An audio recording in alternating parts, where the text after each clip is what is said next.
Hello to all my friends and family, and welcome to this episode of Jim's 5am Club, where today I bring you a book entitled The Thorn by Colleen McCullough, published in 1977.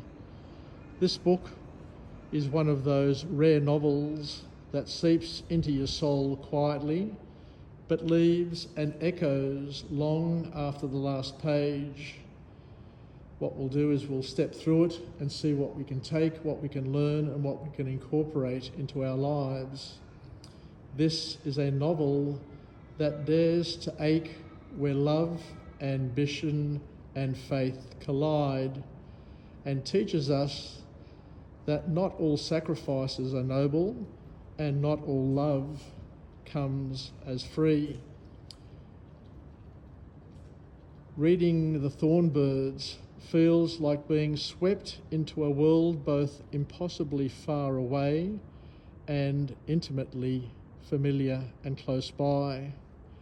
Set primarily on a vast sheep station in the Australian outback, the novel spans decades, and with it, the lives, longings and losses of the Cleary family.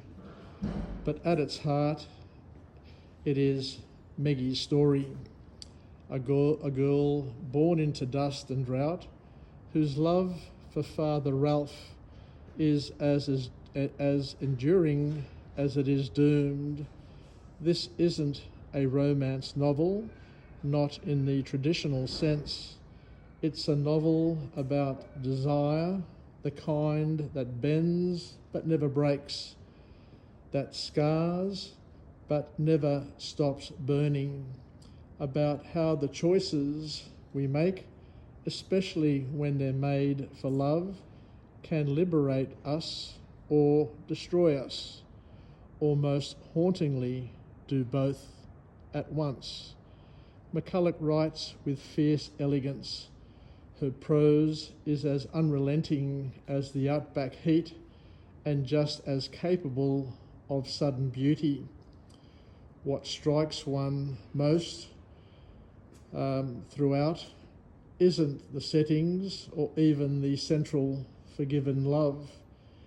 It's the unflinching portrayal of how women survive systems that weren't built for their flourishing, and the quiet bravery of living a life you didn't choose but still tried to make your own. So let's have a look at the key lessons and see where it can take us. Love doesn't always redeem, and in some ways it can actually create ruin. The love between Maggie and Ralph is unforgettable because it is as destructive as it is tender. Their story teaches us that love alone is not enough. When love demands that we silence our needs or betray our calling, it becomes a cross, not a comfort. Silence indeed can become a prison and a form of power at the same time. So many characters in this book suffer in silence. Maggie's mother, Fee, is the most heartbreaking example, a woman whose internal world is never fully known, yet whose decisions ripple through generations. But Fee also teaches us that silence can be weaponized to endure, to protect, or to control. When it's all said and done, the cost of ambition is often paid in love. Father Ralph's rise within the church is dazzling, but he portrays and pays for it with his soul. His ambition is cloaked with righteousness, but it betrays the very love that could have saved him. We see in Ralph the haunting truth that devotion to an ideal can in some ways and sometimes hollow out the heart. Women's strength, when it's all said and done, is often quiet and overlooked. Meg's resilience is astonishing.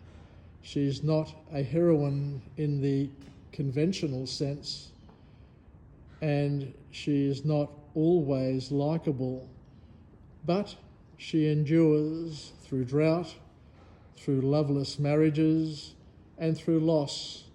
Her strength is quiet, stubborn, and deeply feminine. And it reminds us that survival in and of itself is a kind of triumph.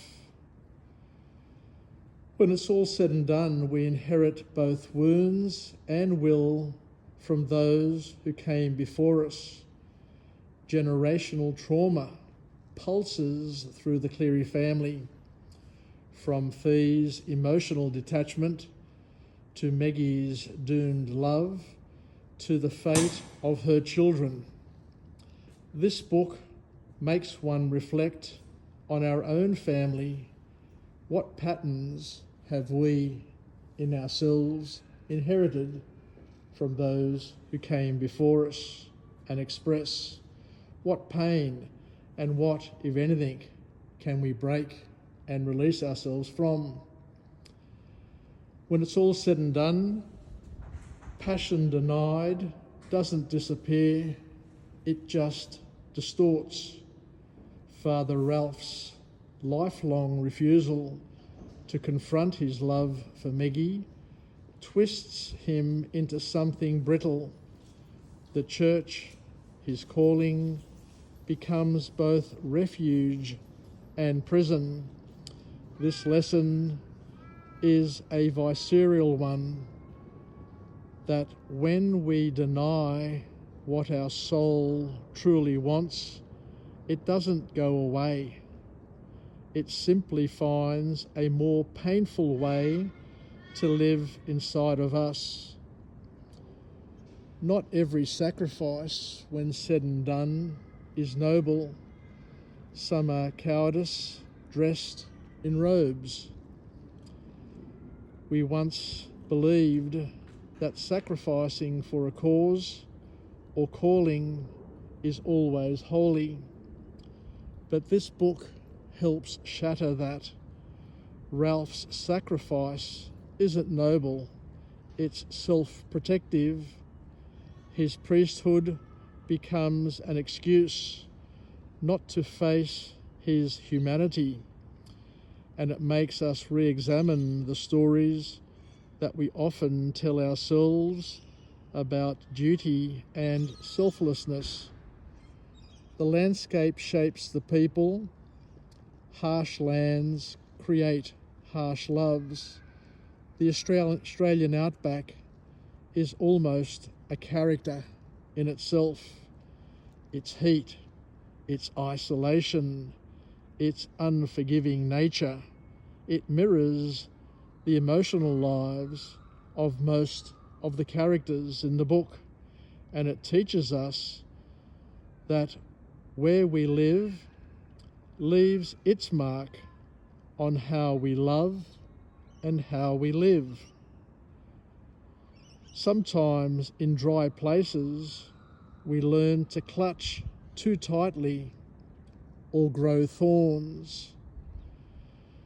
Some stories simply don't end the way we want, and that's what makes them true and valuable. This isn't a book with a tidy ending. It's messy, it's painful, and it's human, and it teaches us that the truest stories don't always give us what we want. They give us what we need to understand that some loves bloom in the wrong season, and some hearts beat for the things they can't ever have, but still they continue to beat on. In summary, this book, The Thorn Birds, is one that can transform and change people.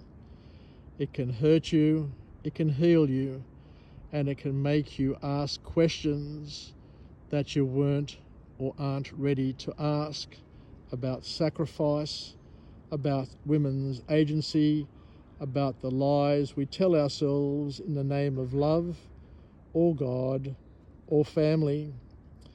It's not a soft book, but it is a beautiful one. And if you've ever loved someone you shouldn't, or lived a life and felt like both a gift and a cage, then this book may quietly, devastatingly speak to you.